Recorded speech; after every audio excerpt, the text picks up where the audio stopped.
आज़ाद अधिकार सेना के शुरू हुए लगभग 1.5 वर्ष हो गए हैं और पार्टी के रजिस्टर हुए अभी लगभग 3 महीने हुए हैं। यह पार्टी नवंबर 2022 में अधिकार सेना के नाम से प्रारंभ हुई थी।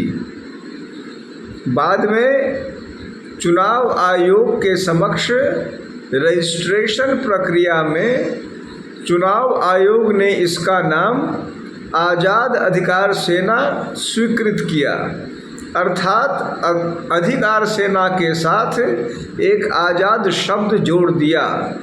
निश्चित रूप से कहीं न कहीं हम इसे चुनाव आयोग का एक तोहफा, एक उपहार मानते हैं, क्योंकि इसने हमारे नाम अधिकार सेना में एक बहुत ही शानदार शब्द आज़ाद को जोड़ के हमारे मकसद, हमारे मोटिव को और अधिक चरितार्थ कर दिया। अब हम आज़ाद अधिकार सेना हैं। आखिर यह सेना क्यों? इसका उद्देश्य क्या? इसकी ज़रूरत क्यों? देखिए, जाहिर सी बात है, आज की तारीख में देश में लगभग 3000 राजनीतिक पार्टियां हैं। कल परसों ही मैं एक लेख पढ़ रहा था जिसमें लिखा था कि चुनावों के मौसम में बरसाती मेढकों की तरह नई पार्टियां उदित होती हैं। ये पार्टियां वोट कटुआ के रूप में काम करती हैं या फिर पैसे वसूली के लिए काम करती हैं, ऐसा उस आर्टिकल में आरोप था। कुछ पार्टियों के नाम भी लिखे हुए थे।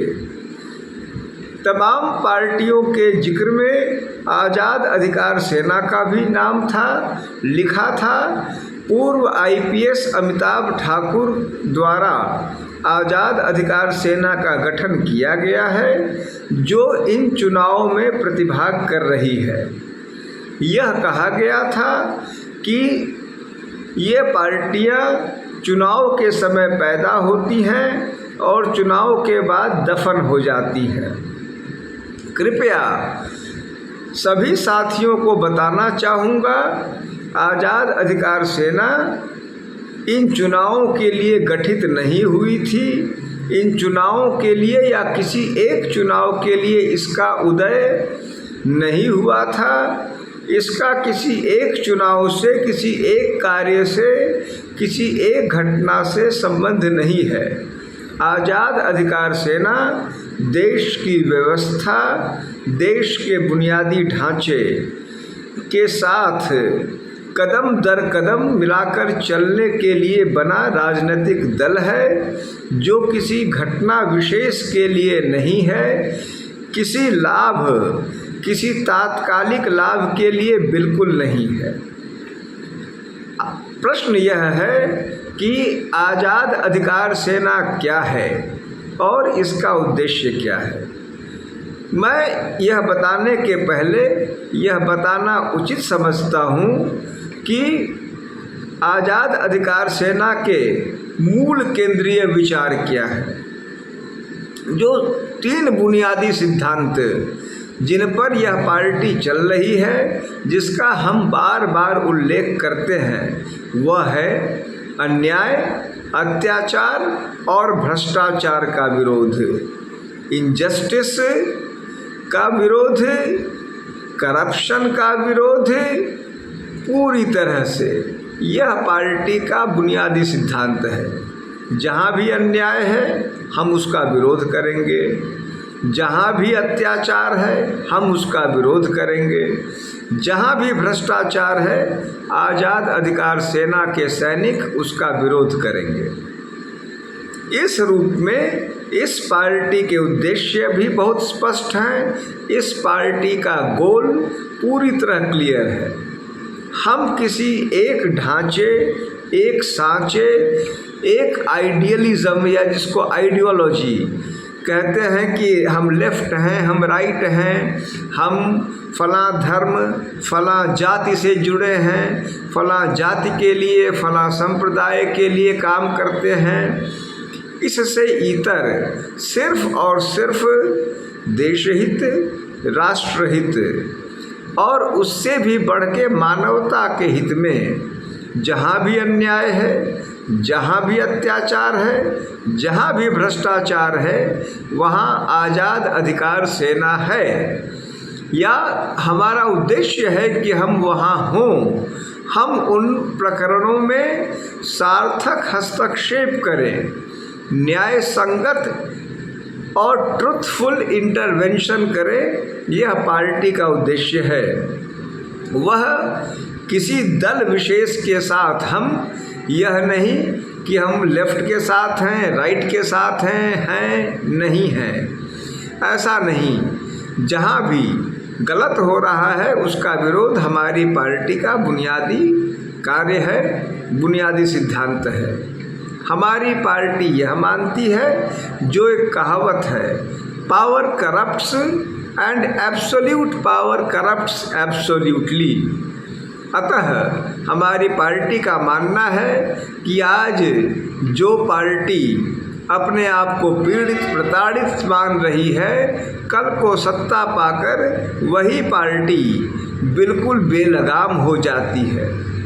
आज भारतीय जनता पार्टी के तमाम आतंक और अन्याय और इनजस्टिस से हर प्रकार के लोग लगातार अपना दुख व्यक्त कर रहे हैं, अपना कष्ट प्रकट कर रहे हैं। आतंक निश्चित रूप से हर उस व्यक्ति पर जो इस पार्टी का समर्थन नहीं कर रहा है, और विशेष करके उन पे जो इस पार्टी का विरोध कर रहा है।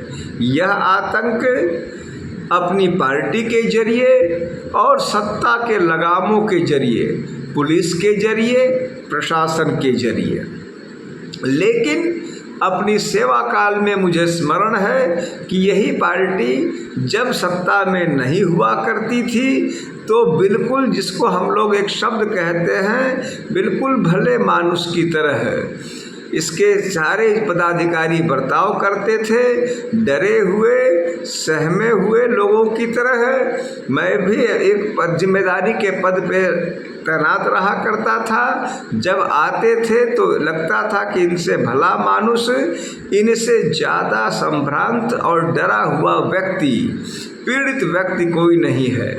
और आज जब उन्हीं लोगों का रौद्र रूप देखता हूँ, पुलिस वालों के सामने इनकी जब तेजी और हनक और इनकी गर्मी स्वर में दिखती है, तो अपने आप पर विश्वास नहीं हो पाता कि ये वही लोग थे जो जब हमारे पास आते थे सत्ता से परे तो बिल्कुल ही परेशान हाल, सभ्य सुसंस्कृत दबी जुबान वाले लोग थे। यही हाल हमने समाजवादी पार्टी के लोगों में देखा, बहुजन समाज पार्टी के लोगों में देखा। उत्तर प्रदेश में मैंने कांग्रेस को कभी राज करते नहीं देखा। केंद्र के राज का यहाँ बहुत अर्थ नहीं था, अतः उनकी यहाँ हनक नहीं दिखी। लेकिन बाकी लोगों को एक एक करके देखा। जब सरकार है तो दूसरे तेवर, सरकार से हटे तो दूसरी स्थिति। आज भाजपा का राज है, कल किसी और का होगा, और तब इनकी स्थिति वही होगी। आज यह कथित रूप से और स्पष्ट रूप से शोषक की भूमिका में दिख रहे हैं, अन्य लोगों को प्रताड़ित करने की भूमिका में दिख रहे हैं, और कल को यह प्रताड़ित होते दिखेंगे। अतः हमारी पार्टी का मानना है कि समय बलवान, जो कहते हैं कि व्यक्ति नहीं समय बलवान है, तो समय बलवान होने के साथ साथ जो प्रताड़ना की स्थितियाँ, प्रताड़ित करने वाले और प्रताड़ित होने वाले की स्थितियों में परिवर्तन होता है। आज़ाद अधिकार सेना हर समय प्रताड़ित हो रहे व्यक्ति के साथ है, और यही चीज़ आज़ाद अधिकार सेना को विशिष्ट बनाती है। हम किसी व्यक्ति के साथ नहीं हैं, हम किसी एक दल के साथ नहीं हैं, हम किसी के पिछलग्गू नहीं हैं। हमारा यह सबसे महत्वपूर्ण सिद्धांत है, हमारी सबसे बड़ी धरोहर है कि हम अन्याय के खिलाफ हैं, अत्याचार के खिलाफ हैं, भ्रष्टाचार के खिलाफ हैं। यह नहीं कि हम भाजपा के साथ या खिलाफ हों, हम श्री मोदी के साथ या खिलाफ हों, हम श्री योगी के साथ या खिलाफ हों, हम श्री राहुल गांधी के साथ या खिलाफ हों। अलग अलग समय पर अवसर मिलने पर इनमें तमाम लोगों ने भ्रष्टाचार किया, अत्याचार किया, अन्याय किया। जब भी जिसने भी अन्याय किया, अत्याचार किया, हम उसकी खिलाफत करेंगे, भविष्य में भी करेंगे। इस रूप में हम तन्हा हैं, अकेले हैं, लेकिन यह अकेलापन ही रविंद्रनाथ ठाकुर की शब्दों में हमारी ताकत है। एकला चलो का हमारा ये सिद्धांत, क्योंकि हमारे साथ अन्याय, अत्याचार और भ्रष्टाचार का विरोध है। हमारे साथ किसी पार्टी के पीछे पीछे घूमना, किसी की जी हुजूरी करना और किसी के गलत में स्वर मिलाना नहीं है। यह पार्टी का मूल सिद्धांत है। हम अपनी पार्टी के अन्य तथ्यों और सिद्धांतों से भी आप साथियों को इसी प्रकार से शीघ्र ही अवगत कराएंगे।